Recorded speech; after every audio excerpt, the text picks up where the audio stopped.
All right, let's do Yud. It fits in well with what the Zera Shimshon is saying, but I don't know if it's... Yeah, no, it's not bad. It's good. All right, Yud is very short. Yud, last one. Yud Aleph? No, you don't have Yud Aleph on this?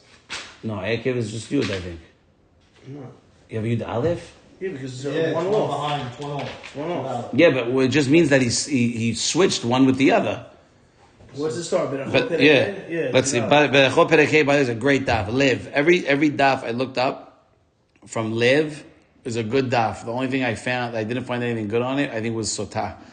But I think all pages I used to open up Gemarot and magnificent. I know, it's delicious. It's true. Unbelievable. It's true. But Lamed Bet is always like good Agadah, always good lessons, always good stuff. So the Gemara Berachot says, Amra lefanav, right? Bnei Yisrael tell Hashem, Ribono shel olam, ho'il ve'en shecha lifnei kisei chebodecha.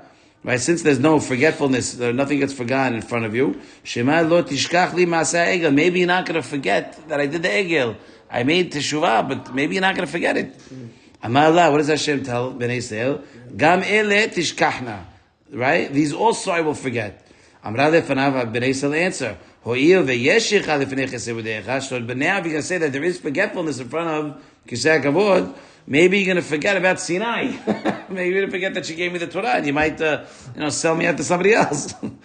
So Amra Allah, so he says in the same in Yeshaya also, Va'anochi lo eshkachech. I'm not going to forget you, because I will not forget you. So this is the Gemara. So now Zera Shimshon says, Sarich Iyun, Ma'inyan zelazeh, Ma'inyan zelazeh. What is the connection? Why, if Hashem would forget the Egel, would He also forget Har Sinai? What does his kisei hakavod have anything to do with him remembering or forgetting? Right? What's the whole thing of the kisei? Why you could just write, since there's no forgetfulness in front of you, or if there's forgetfulness in front of you, what does the seat of glory have anything to do? What does it matter? The Yuvan Shapir b'may deita b'shmot rabbah. Right? It says in the there is shecha. Let's say it again. There's Bnei Yisrael go to Hashem. Right? He says, since there's no no one could scam their way out of God. So since I can't get out of it, maybe you're never going to forget about the Egel, and it's going to be a stain on me forever. Now what does Hashem say? No, don't worry. The Pasuk says, Gam ele, these also I will forget. So but then Bnei Yisrael say, okay, but now if you can say that there's forgetfulness in front of you, maybe you might forget about you giving me the Torah, Har Sinai also. So Hashem says, no, Anochi lo eshkachech. For you, me, I will not forget you. Okay, that's the thing. So right. So now Zera Shimshon asks, right, what does one thing have to do with the other? Why are you writing kisei chebodecha? Why didn't you just write? Meaning, why? Just if you forget the egel, why does that automatically mean you're going to forget that you gave me the Torah? Why does one have to do with the other? Because it's shechah. So big deal. You can forget one thing and not forget the other thing. Because it goes hand in hand. Why does it have to go hand in hand? You could forget the bad and remember the good. If you forget, the Gemara is making it sound, Bnei Yisrael is making it, if you forget everything. If you forget now the Egel, then must mean that you might forget the Har Sinai. Ma'amar Har Sinai, and that's not good. So Hashem says, no, I'm not going to forget those. But why? What's the Inyan Zeh? Why? What's the connection between if I forget the Egel, does that automatically? Why would I think that Hashem would forget Har Sinai? And also, why does it say Kisei Kebodecha? What's the whole inyan of Hashem's? Just say, is there forgetfulness in front of you or not? V'yivan shapi b'may deita b'shmot rabah Parashat Shemot u'Parashat Ki Tisa. Right, so it makes sense because we can fit in what it says in the Midrash in Shemot and in Ki Tisa. Shekeshenigla Kadosh Baruch Hu על הר סיני עם כיסא כבודו והחיות הקודש הנושאים אותו, הם התבוננו בו ושמטו אחד מהם. Okay.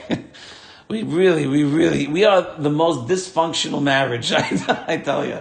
Why? When Hashem revealed himself at Har Sinai, how did he come down? He came down in a Merkava. He came down in chariots. And who was on the chariots? The four animals, the Hayot HaKodesh. And when Bnei Yisrael saw the Hayot HaKodesh, they saw one of them, there's an eagle, a lion, there's a shor. So when they saw the shor, they're like, ooh, that would be a good god. Isn't that crazy? Right? They appointed the shor to be a god. Dichtiv ufnei shor mehasemol. The face of the ox on the left side. We're talking about what? Hashem's his chariot, the short is on the left side. V'yechisu oto bo, and HaKadosh Baruch Hu got very angry.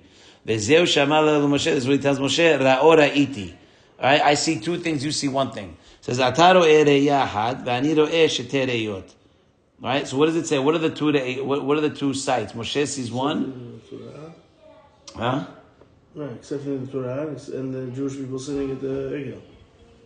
Oh, so what did Moshe? Oh, so Moshe saw one of what? Just Moshe Hashem just saw Kabbalat Torah.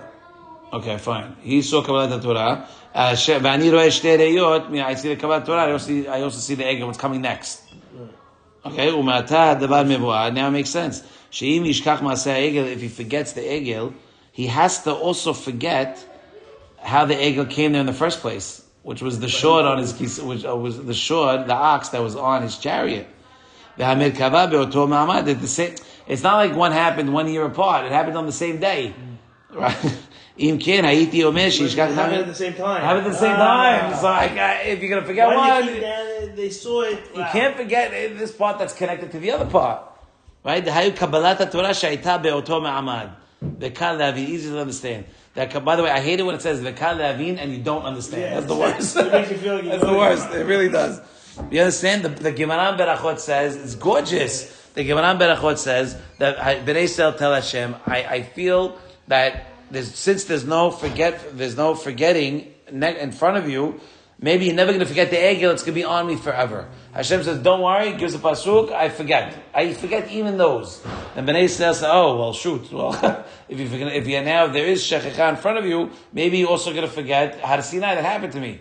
So the question is, what does one have to do with the other? Why do you have to? If you remember one, or if you forget one, why do you automatically have to forget the other one? Maybe you'll just remember the other one.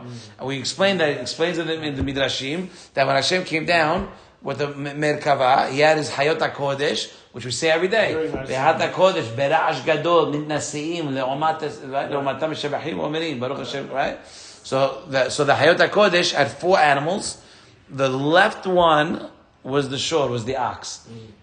And when Bnei Yisrael saw it, because remember, we saw, and by the way, that really engraved in us. That's how one of the reasons how we're able to survive this long, because the spark is in us. No matter how bad or how far the Jew gets, you talk to me about Torah, you see light come from him. So I see it all the time. I can talk to a guy that knows nothing. I give him something, nice on the parasha, nice on something, and his face lights up. I got my taxi driver in Israel to put on tefillin every day, because he would take me to the airport and he'd pick me up from the airport. And the only thing we talked about was Torah, because I don't care about kids. Somebody said one of the guys I used to learn with sent me a picture of his kids. Oh, you have to see how cute my kid is. I call him up. I go, let me ask you a question. I go, do you like other people's kids?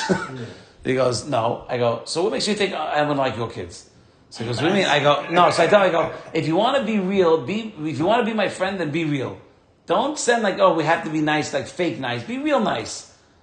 So I'm teaching him, be real. Don't send pictures. That's not the way to get close to me. Get close to me by talking normal. Establish something real. Now we're really friends. Not fake stuff. You show me your wedding album next? I don't understand.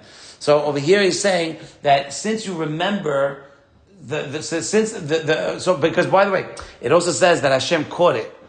He caught that we saw it, and then because it says that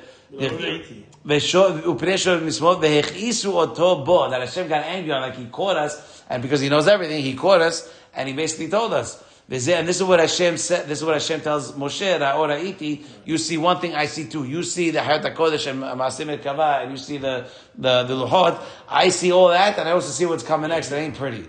Right? So now it makes sense, because if you're going to forget the Egel, you have to automatically forget Har Sinai, because it happened at Har Sinai. We appointed the shor on the Maaseh Merkava at the exact time when we received the Torah.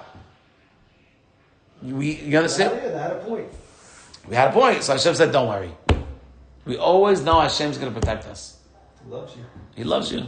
He's your father. Baruch Adonai L'olam. Amen. Amen.